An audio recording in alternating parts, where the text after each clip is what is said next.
Vous allez bien?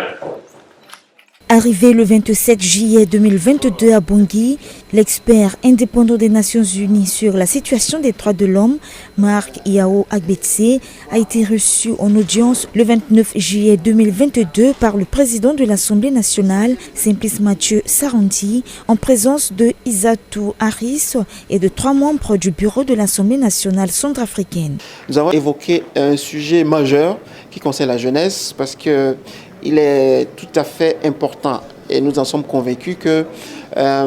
actionner les leviers concernant la jeunesse pour pouvoir favoriser l'entrepreneuriat jeune, le leadership jeune, favoriser la formation professionnelle, l'enseignement technique et agricole de la jeunesse constitue une étape décisive pour le redressement de la République centrafricaine.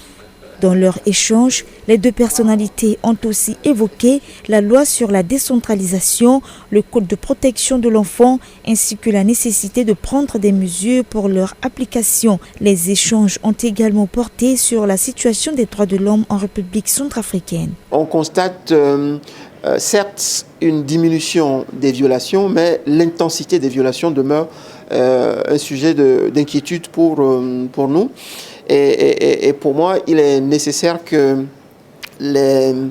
forces de sécurité et de défense de la République centrafricaine puissent faire œuvre de retenue en ce qui concerne la commission des violations de l'homme, parce que c'est tout à fait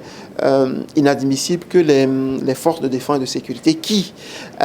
sont censées protéger la population puissent commettre des violations sur la même population. Rappelons que la République centrafricaine a aussi fait des progrès dans le domaine des droits de l'homme en adoptant et en promulguant la loi relative à l'abolition de la peine de mort.